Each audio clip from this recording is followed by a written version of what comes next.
कि विरोध के नाम पे हिंसा करना, कानून को हाथ में लेना, किसी के घर जलाने की बात करना, किसी के घर पे जाके हमला करना, गाड़ियों को तोड़ देना। अगर यही घटना, इसको ऑपोजिट कर लो, करने वाले कोई और होते और बयान किसी और ने दिया होता तो शायद उनपे सब पे एनएसए लग के सख्त कार्रवाई हुई थी। अगर मैं मानता हूं अगर मुख्यमंत्री के सब जातीय लोग भी ना होते, अन्य किसी जाति के होते, चाहे वो ब्राह्मण होते, चाहे वो वैश्य होते, चाहे वो पिछड़े वर्ग के होते, तो उनपे भी सख्त कार्रवाई होती। दलित सांसद रामजीलाल सुमन के घर पर हुए हमले को लेकर बोले चंद्रशेखर आजाद। जहां आगरा में हुई इस घटना को लेकर चंद्रशेखर आजाद ने सरकार पर साधा निशाना। नमस्कार, आप दिख रहे हैं मिशन की आवाज, मैं भूपेंद्र सिंह सोनवाल। दोस्तों, कुछ दिन पहले आगरा में जो घटना हुई, सपा सांसद रामजीलाल सुमन के घर पर जो हमला हुआ, तोड़फोड़ की गई, उसको लेकर चंद्रशेखर आजाद ने अपना बयान दिया है।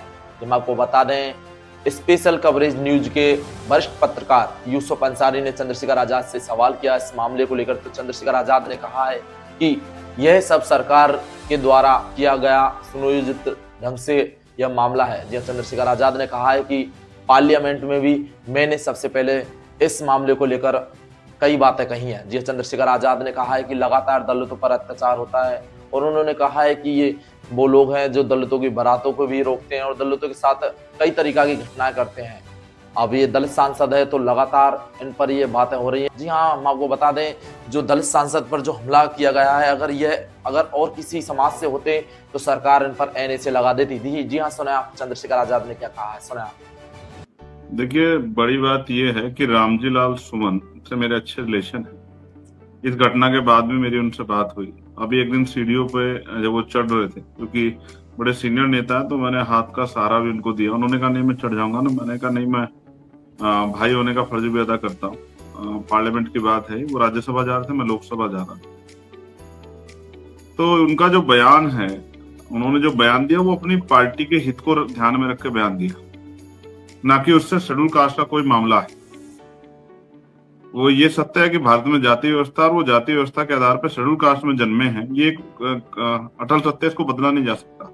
लेकिन उनका जो बयान था वो अपनी पार्टी की पॉलिसी को ध्यान में रख के था, ना कि शेड्यूल कास्ट के लोगों को ध्यान में रख के था। जिस तरह का माहौल है, जिस तरह के हालात है, उनको ध्यान में रख के था। तो उन्होंने जो बयान दिया वो उन्होंने अपनी जानकारी के आधार पर दिया। लेकिन उसके बाद जिस तरह की हिंसा उनके घर पे की गई, तो मैं वो पहला आदमी था पार्लियामेंट में जिसने सवाल खड़ा किया कि एक सांसद के घर पे इस तरह की हिंसा की छूट क्या मिलनी चाहिए। अगर किसी ने कोई बयान दिया है तो क्या उसका घर जला देना चाहिए या उसके घर पे जाके पथराव करना चाहिए, उसके बच्चों को डराना चाहिए। 10 किलोमीटर तक हम बहुत सारे आंदोलन करते हैं। अभी हमने लखनऊ में एक बहुत बड़ा प्रोटेस्ट किया था बीजेपी की जन विरोधी नीति और कानून व्यवस्था का जो बुरा हाल है, दलितों, पिछड़ों, आदिवासियों, मुसलमानों, जैनों, सिखों, बुद्धिस्टों पे जो अन्याय हो रहा है, पारसियों पे, उसको ध्यान में रख के हमने एक आंदोलन किया था लखनऊ में। उस आंदोलन को रोकने के लिए पूरी प्रदेश सरकार ने एडी चोटी का जोर लगाया। किसी को घर पे हाउस अरेस्ट किया, जो घर से निकल के रेलवे स्टेशन के लिए गया, बस स्टैंड के लिए, उसको रेलवे स्टेशन पे, बस स्टैंड पे हाउस अरेस्ट किया। कुछ लोगों को थाने ले जाके डिटेन किया।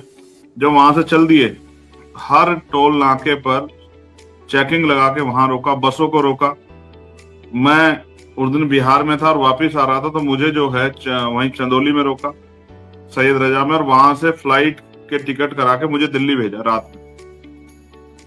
तो जब अगर पुलिस उसको रोकना चाहती उस पूरी घटना को तो रोक देती, लेकिन 10 किलोमीटर तक उनको सहारा देके लेके आया गया। और क्योंकि उस सहारे के पीछे उनके बयानात हैं, जिस तरह की गालियों का प्रयोग उन लोगों ने किया, सुनियोजित रूप से वो किसी एक पुल के नीचे खड़े होके और ये कहते हैं कि आज हमारे बड़े हमारे साथ हैं तो हम ये कर देंगे, इस तरह के शब्द यूज करते हैं। तो मैं ये समझता हूं कि ये सब सुनियोजित था कि उनको इस तरह का हमला करके जो है एक इस तरह का माहौल खराब करना है।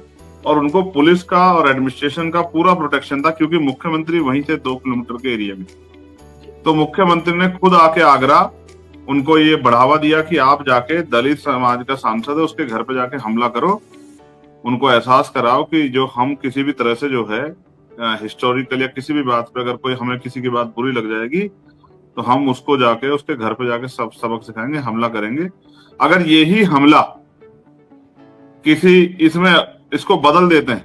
नहीं चंद्रशेखर जी, अभी आपने एक बहुत महत्वपूर्ण आरोप, बहुत गंभीर आरोप लगाया है आपने कहा है कि मुख्यमंत्री योगी आदित्यनाथ ने उनको संरक्षण दिया है या निर्देश दिए कि आप उनके घर जाके हमला कीजिए।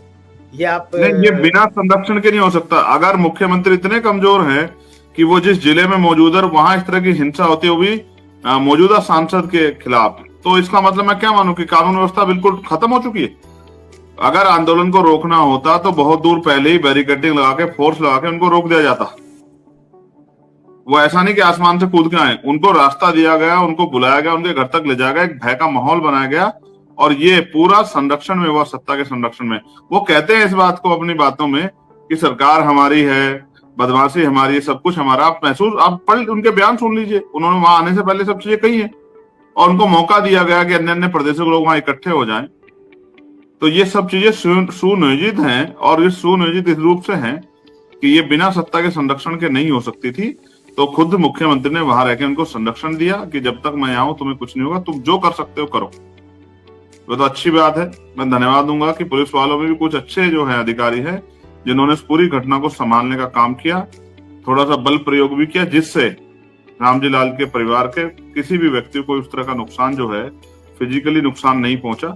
इस बात को जो है मैं इसका जो है प्रकृति से प्रार्थना करता हूँ कि इस तरह घटना किसी के साथ ना हो। लेकिन मैं ये भी स्पष्ट कर दूं कि विरोध के नाम पे हिंसा करना, कानून को हाथ में लेना, किसी का घर जलाने की बात करना, किसी के घर पे जाके हमला करना, गाड़ियों को तोड़ देना, अगर यही घटना, इसको ऑपोजिट कर लो, करने वाले कोई और होते और बयान किसी और ने दिया होता तो शायद उनपे सब पे एनएसए लग के सख्त कार्रवाई हुई थी। अगर मैं मानता हूं अगर मुख्यमंत्री के सब जातीय लोग भी ना होते, अन्य किसी जाति के होते, चाहे वो ब्राह्मण होते, चाहे वो वैश्य होते, चाहे वो पिछड़े वर्ग के होते, तो उनपे भी सख्त कार्रवाई होती। ये पूरी खुली छूट जो है उत्तर प्रदेश की सरकार में, उत्तर प्रदेश के मुख्यमंत्री द्वारा दी गई। देखते रहिए मिशन के बाद, साथ में भूपेंद्र सिंह सोनवाल। नमस्कार।